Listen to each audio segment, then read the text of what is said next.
जय श्री राम। बहुत बहुत स्वागत करता हूं आप सभी का एक बार फिर से आपके ही अपने YouTube चैनल पर। मैं पंडित आशीष शर्मा।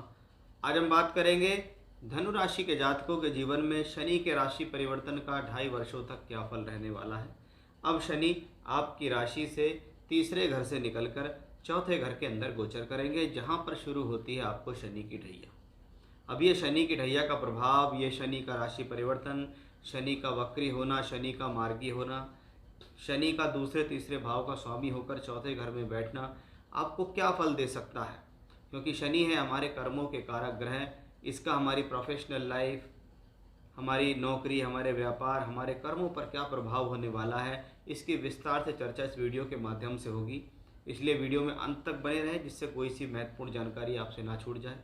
वीडियो को आप चंद्र राशि से देख सकते हैं। अगर आपका धनु लगन है तब भी आप ये वीडियो देखना चाहते हैं तो ज़्यादा बेहतर परिणाम इस गोचर के तभी प्राप्त हो सकते हैं जब आपको शनि से संबंधित महादशा या अंतरदशा चल रही हो, अन्यथा आप इसको राशि के आधार पर ही देखें। तो आइए शुरुआत करते हैं कि धनु राशि या धनु लग्न के जातकों के लिए शनि का राशि परिवर्तन अब 2.5 वर्षों तक क्या देगा। 29 मार्च 2025 से लेकर 7 जून 2027 तक अब शनि मीन राशि में गोचर करेंगे। वीडियो की शुरुआत करने से पहले अगर चैनल पर पहली बार आए हैं, वीडियो आपको पसंद आ रहा है तो लाइक कीजिए, सब्सक्राइब कीजिए, शेयर कीजिए। अगर आप अपनी कुंडली दिखाना चाहते हैं, बनवाना चाहते हैं, कुंडली मिलान कराना चाहते हैं, वर्ग कुंडलियों के आधार पर कुंडली का एनालिसिस चाहिए तो स्क्रीन पर दिया हुआ है अब हमने अपना नंबर, ये हमारा व्हाट्सएप नंबर है। आप इस पर अपना date of birth, time place share कर सकते हैं। पेड कंसल्टेंसी होगी। शुरुआत करते हैं सबसे पहले ग्रह की स्थिति कि हम बात कर रहे हैं शनि के बारे में। और शनि 2.5 वर्ष तक अब आपकी राशि से चौथे घर के अंदर आते हैं। चौथा भाव है, यानी वो एक घर है और उसमें एक शनि जैसे ग्रह गोचर करने आ रहे हैं। यानी कुंडली के होते हैं 12 भाव। हर 12 भाव, हर घर का अपना एक वातावरण है, हर ग्रह का अपना एक स्वभाव है। यहाँ चौथा भाव, जिसको हम भूमि, जमीन, जायदाद, प्रॉपर्टी, सुख, आंतरिक सुख, रोजमर्रा के जीवन का सुख, पारिवारिक सुख, माता के सुख के लिए देखते हैं, तो वहीं शनि ग्रह जिसको हम धैर्य, कर्म, लेबर, मेहनत और स्वभाव में अशुभता के लिए जानते हैं। अब ऐसा ग्रह चौथे घर में आएगा तो क्या करेगा। शनि का काम है भरण करने का। अधिकतर देखा जाता है शनि जिस भाव में हो और वो भाव अगर केंद्र और त्रिकोण का है तो वो उस भाव से संबंधित कुछ अच्छा करने की ही कोशिश करते हैं। यानी शनि अगर चौथे घर में है और अगर आपके मन में कोई भी एक बात है कि भाई अब मेरा कोई प्लॉट होना चाहिए, मेरा कोई मकान बन जाए, मैं मकान में रिनोवेशन करा लूँ, मकान अधूरा पड़ा हुआ है, मकान पूरा नहीं हो रहा, प्लॉट पे कब से निर्माण शुरू करूँ, मैं प्लॉट कब लूँगा, मैं प्रॉपर्टी कब लूँगा, मुझे फ्लैट कब मिलेगा, तो ये इस शनि की बदौलत ही है कि शनि अब यहाँ 2.5 वर्षों तक रहेंगे। आपका अवश्य ही भूमि, जमीन, जायदाद, प्रॉपर्टी या वाहन से संबंधित कोई सपना है तो उसको 2.5 वर्ष के भीतर ये पूर्ण करने में पूर्ण रूप से सहयोग देंगे। ये शनि की स्थितियों से दिखाई देता है। शनि क्योंकि चौथे भाव में आते हैं और ये एक अशुभ ग्रह भी हैं, इसलिए थोड़ा बहुत माता के स्वास्थ्य को लेकर चिंता हो सकती है, लेकिन यहाँ कोई बड़ी परेशानी नहीं है। लेकिन हाँ, फिर भी अगर कोई भी समस्या उनके स्वास्थ्य में है तो उसको थोड़ा सा सीरियसली लेकर आपको यहाँ पर ट्रीटमेंट रखना चाहिए या उनका ध्यान रखना चाहिए। चौथे घर में मीन राशि पड़ी हुई है और चौथा घर मेरे मन का है। और मीन राशि जल तत्व राशियों की तीसरी और पावरफुल राशि है। जैसे 4, 8, 12 तीनों के तीनों जल तत्व राशियाँ कहलाती हैं। यहाँ पर 12 नंबर की जो राशि है वो चौथे भाव में पड़ी हुई। ये भाव या ये राशियाँ कह लीजिए तो ये राशि एक आध्यात्मता से जुड़ी हुई राशि है और चौथा भाव हमारे मन का है। यदि आप आध्यात्म के क्षेत्र से जुड़ना चाहते हैं, योगा में जाना चाहते हैं, प्राणायाम में जाना चाहते हैं, वेद वेदांग में जाना चाहते हैं, आप चाहते हैं कुछ अध्ययन करना, आप चाहते हैं कुछ शोध करना, तो ये आपके लिए बड़ा राइट टाइम है कि आप इस प्रकार की कोई एजुकेशन करना चाहते हैं या ऐसे क्षेत्रों में जाना चाहते हैं तो ये आपके लिए बहुत अच्छा समय है। साथ ही साथ जब तक शनि मीन राशि में रहेंगे अवश्य ही आपको इस प्रकार की चीज़ों से भी जोड़ेंगे।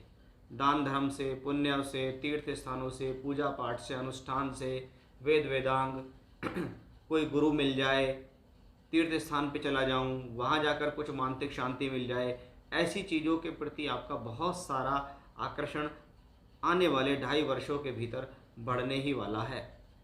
क्योंकि चंद्रमा से चौथे घर में शनि का ट्रांजिट है। अब यदि आप इसको देखिए तो चंद्रमा से चौथे घर में शनि है, तो यहाँ से शनि की ढैया शुरू हो जाती है। चंद्रमा हमारा मन है, मन से चौथे भाव में कोई अशुभ ग्रह 2.5 वर्ष तक रहे तो ये शनि की ढैया कहती है। इसको कहते हैं हम कंटक शनि। ये कंटक यानी चौथा शनि है। इस प्रकार का शनि सबसे पहले देखें तो चंद्रमा से चौथे घर में अगर शनि का गोचर हो जाए तो ये आपको मानसिक रूप से तोड़ने की कोशिश करता है। घर की चिंता, परिवार की चिंता, माता पिता की चिंता, जिम्मेदारियों की चिंता देता है। चंद्रमा से चौथा शनि नेगेटिविटी देता है, यानी आपके सोच में नेगेटिविटी देने की कोशिश करेगा। आप नकारात्मक विचार या नकारात्मक सोच वाले हो जाएंगे, ऐसा भी दिखता है। लेकिन यहाँ पर जो शनि है ये मीन राशि के शनि है, इसलिए बहुत ज़्यादा परिवार के प्रति अटैचमेंट अब आपका बहुत ज़्यादा दिखाई देगा। आप घर परिवार के प्रति बहुत ज़्यादा सोचने वाले होंगे और इसको बहुत हद तक कह सकते हैं हम इमोशनल भी आप हो जाएंगे, क्योंकि ये मीन राशि का शनि है। हर बार चंद्रमा से चौथे के शनि के फल क्या कहे गए हैं वो तो अलग बात है, ढैया के फल क्या कहे गए हैं वो एक अलग बात है, लेकिन वो हमें देखना होगा कि चंद्रमा से चौथा घर किस राशि का है। अगर आपकी राशि के लॉर्ड बृहस्पति हैं तो यहाँ पर भी शनि बृहस्पति की ही दूसरी राशि मीन राशि में, इसलिए ऐसी शनि की ढैया कहीं ना कहीं आपको आत्मिक तौर पर या मानसिक रूप से ज़्यादा तोड़ने की कोशिश करेगी। ऐसी स्थिति में आप बहुत ज़्यादा सोचने वाले, लोगों के प्रति लगाव, लोगों के प्रति अच्छी भावना, प्रेम करने वाले होंगे। भीतरी रूप से इमोशनल बनाएगा ये कॉम्बिनेशन, इसलिए इस कॉम्बिनेशन के कारण आप कुछ ज़्यादा ही पॉजिटिव कह सकते हैं घर के लिए, परिवार के लिए, उन लोगों के लिए जिनको आप हृदय से चाहते हैं। और चौथे घर में आया तो आपकी बहुत ज़्यादा प्रायोरिटी रहेगी कि मेरा परिवार कैसे अच्छा हो, मेरा परिवार कैसे जुड़े, मेरे परिवार के अंदर कैसे एकजुटता रहे। ये चंद्रमा से चौथा शनि आपको यहाँ देगा। अब ये शनि क्योंकि दूसरे घर के मालिक भी हैं, दूसरा घर धन का है, कुटुंब का है, परिवार का, उसका मालिक केंद्र में है। इसका मतलब ऐसे समय में ये स्थिति धन के लिए, फाइनेंस के लिए अच्छी है, प्रोफेशनल लाइफ के लिए अच्छी है, नौकरी कर रहे हैं या व्यापार कर रहे हैं उसके लिए ये कॉम्बिनेशन अच्छा है। दूसरे घर का मालिक चौथे घर में है तो बहुत बार परिवार से संपत्ति मिलती है तो आप मकान बना लेते हैं। संपत्ति बनाने, प्रॉपर्टी बनाने में परिवार के लोगों का सहयोग मिल जाता है। कभी कभी कोई प्रॉपर्टी होती है जो सेल हो जाती है अच्छे पैसे में, ऐसा भी देखा जाता है। यानी यह प्रॉपर्टी सेल और परचेस दोनों का कॉम्बिनेशन है, या कह सकते हैं धन कमाने के लिए अच्छा समय है कि प्रॉपर्टी पे इन्वेस्टमेंट करो, उसी से कमाओ। ये एक अच्छा कॉम्बिनेशन दिखता है। तीसरे घर का मालिक भी यहाँ है तो बहुत बार ये देखा जाता है जो लोग बहुत लंबे समय से घर से दूर रह रहे हैं उनकी घर वापसी के संकेत इस शनि की वजह से, कि शनि अब तीसरे घर से निकलकर चौथे घर में आएंगे तो इसको कहेंगे घर वापसी का संकेत है। घर के आसपास ट्रांसफ़र हो गया, घर के आसपास वापस आ गए, परिवार के लोगों के साथ फिर से रहने लगे, लंबे समय तक बाहर गए हुए थे अब वापस आ गए हैं, ये दिखता है। टूर, ट्रैवलिंग्स, यात्राएं कराने वाला ये कॉम्बिनेशन है, हिम्मत और साहस देने वाला ये कॉम्बिनेशन है। शनि की जब दृष्टि हम छठे भाव पे देखते हैं तो छठा भाव रोग, ऋण, शत्रु का है, तो हम क्या कहेंगे, शनि की अशुभ दृष्टि वहाँ है, यानी ये इन तीनों चीज़ों को कंट्रोल करने में सक्षम रहेगी। अब रोग को भी, ऋण को भी और शत्रुओं को भी। अब ऐसी स्थिति में अगर आप कोई प्रॉपर्टी बनाना चाह रहे हैं और आपको कोई लोन चाहिए, आप अप्लाई करेंगे, आपको लोन मिल जाएगा, ये इसमें पॉजिटिव है। शत्रुओं को आप हराने में सक्षम होंगे। अपनी लाइफ स्टाइल का ध्यान रखना है क्योंकि वो दूसरे घर का स्वामी भी है, इसलिए अपनी बोलचाल को ठीक रखना है। क्या हम खा रहे हैं, क्या हमारी दिनचर्या है, उसका विशेष ध्यान आपको यहाँ रख कर चलना पड़ेगा।